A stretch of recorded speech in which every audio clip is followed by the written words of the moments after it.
Greetings, everyone. DFG here. Hey, guys. I want to take a minute and talk to you guys about a topic and a situation I, that caught my attention earlier this morning. The topic is MGTOW. I think is how you pronounce that. Men going their own way. MGTOW.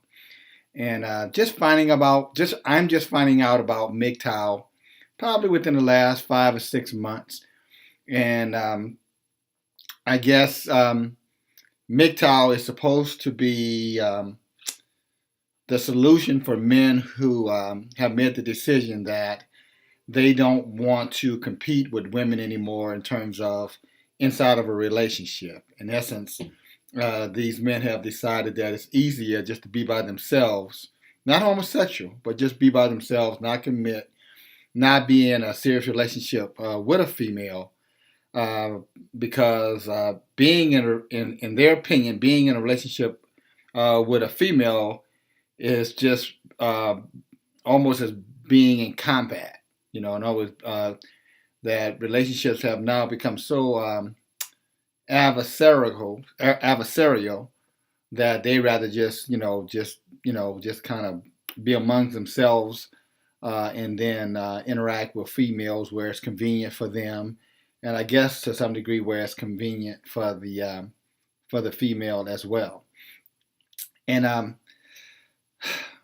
where I understand where they're coming from, um, I don't agree with it. I don't see how anything good can come out of men going their own way, because it would only lead to women going their own way, which some have used that as an excuse for why lesbianism is on the rise with females, and even why homosexuality is on the rise with males. And I don't necessarily think that a man deciding not to get serious with a woman uh, uh, places him in a position where he wants to get serious with a male in a intimate way. Nor a woman, that same thing would apply there. I don't believe that a woman who doesn't want to be in a serious relationship with a male automatically wants to be in a serious relationship with a female. But I do think there is a problem, with that movement. And again, I think it leads us down a slippery slope, down into the abyss, to a bottomless pit that we may not be able to get out of somewhere in the future. In other words, we get accustomed to not being committed to one another. We get accustomed not to build with one another. And ultimately, society as we know it today, community as we know it today, family as we know it today, becomes a thing of the past, somewhere in Tomorrowland. Uh, Now, in addition to that, I want to talk about uh, something that I noticed this morning on one of the news programs. It was Fox Business News. There's a news program that comes on in the early morning. I think it's like 6 o'clock in the 6 o'clock, 6 o'clock in the morning to about 9 o'clock.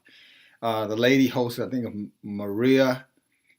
I'm not gonna get this last name right, but it starts with a B. Let's just call her Maria B. If you're interested in her program, you can catch her on Fox News, Fox Business News on any weekday morning.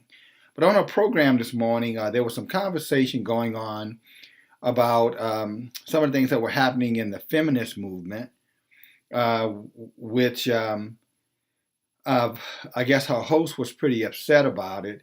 And I guess she more or less was alluding to the fact that, you know, um, more or less people reaping, what they sowed. And I guess there was a situation that had happened uh, in an instance where someone had made a decision that was not fully embraced by someone else.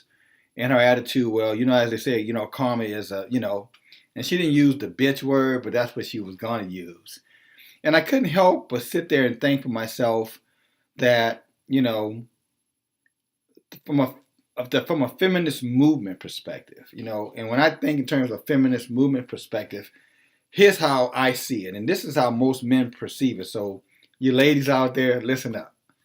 When a man hears feminist, most men, not every man, most men, okay, the first thing they think when they hear feminist is they see that as a woman who's saying, I feel like whatever man can do, whatever man is, whatever man feels, whatever emotion, whatever. In other words, there's no difference between me and a man. This is how we feel more cases than not. And I'm not saying we're correct. I'm just telling you how we feel.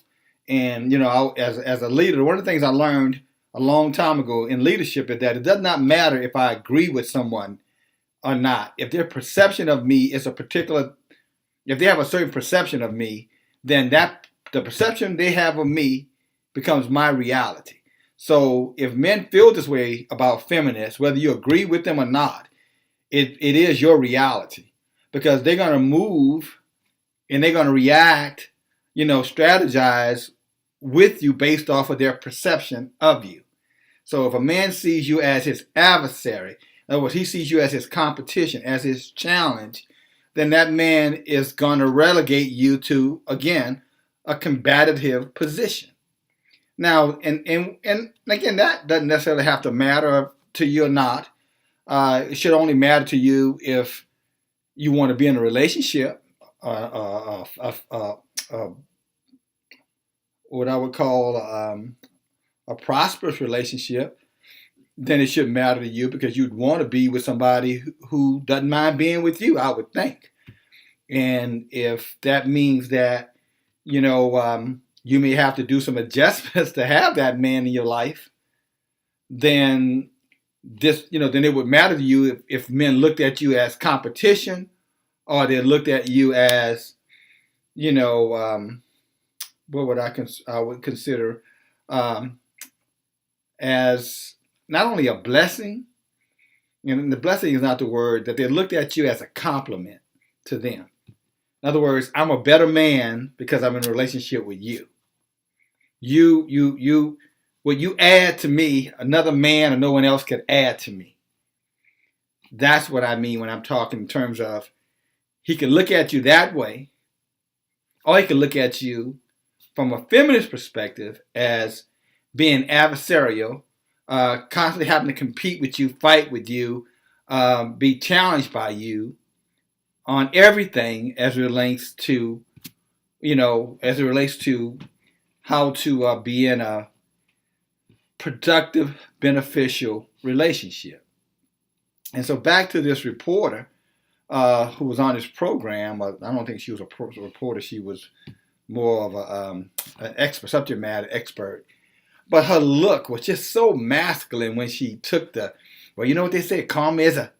And I said to myself, well, wow, she came across masculine, like a male, very, very male-ish, And I began to think, and here's where I get to my point is, if the feminist movement is about men and their behavior, I'm not talking about the sexual harassment shit. That's criminal behavior, and they need to throw their asses under the jail. So I'm not talking about that. I'm just talking about the other acts of behavior, how men handle themselves and how they act, in a way where the women feel like, that the males are being disrespectful. They're getting opportunities.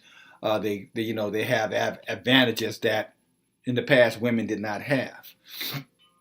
If you allow that to become, if you become the man, in other words, the thing that you detested about men that made you, want to join up with the feminist movement, right?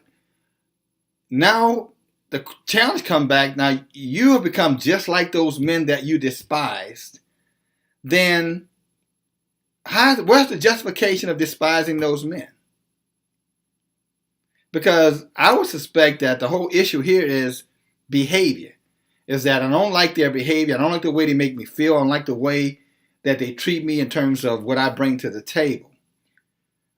And so what I want to do is replace them wherever possible. I want to be I want to be able to compete with them wherever possible. And I guess at the end of the day, like the woman said, karma is a bitch. So if the men were bitches to us, excuse my language, I'm just using the language that she was using. If men were bitches to us, then we're going to be bitches to them. In other words, men had a shitty attitude towards us. Now we're going to have that same kind of attitude towards them. then doesn't that make everything like a wash? Doesn't that just isn't that kind of like a reset? Just that says, well, you know what? It's just the same thing now. It's just a different gender doing the same thing. And if that's the truth, then how does that make the workplace a better place? How does that make the world a better place? How does that make society a better place? Just asking. You know what I'm saying? I'm not judging here. I'm not even taking a side here, to be honest with you. I'm just throwing it out on the table because, again, as a male who believes in the fundamental values of a relationship, you know, man, woman, together, that's what I believe in. And if you know me, it's not the first time you heard me. I guess what they call traditional relationships. You follow me? I hate to do that. Let me clip that out. I believe in traditional relationship. A woman with a man, man with a woman. That's what I support. Any other relationships, I don't support those relationships. You have those who practice that can do whatever they want to do. It's their bodies, their business, you know, whatever consequences, whatever comes with that has nothing to do with me. But me personally, you know, I don't agree with that lifestyle. I agree. I don't, that life choice, not style, life choice. I'm in a different group. I'm in that other group. Call me old-fashioned, antiquated, whatever you want to call me. The one thing you won't call me is a homosexual because I don't embrace it, don't support it. But from a feminist MGTOW movement, I'm just putting it out there to ask you to reevaluate it, to assess that, and just ask yourself the question: do you think the world would be better off with men going their own way? Would that make you a happier woman if men just went their own way, left you guys alone, and the only time they popped up is for sexual needs? Okay? I'll take you out to, you know, to get a piece of meat and a couple, I don't know, water, fruit punch, or glass of wine. Would that make the world a better place? Just asking, all right? But from where I sit, it doesn't feel right, doesn't seem right, and I just think it's taking us in the wrong direction. And the next generation who has to look to us to figure out how to properly contribute inside a relationship, I'm sure they'll be pretty damn confused if we don't figure out how this all comes together and work to the benefit, to the betterment of mankind. Just saying. All right. Thank you for listening. Something to think about. Take care. DFG, get in flight. Talk to you later, guys. Bye.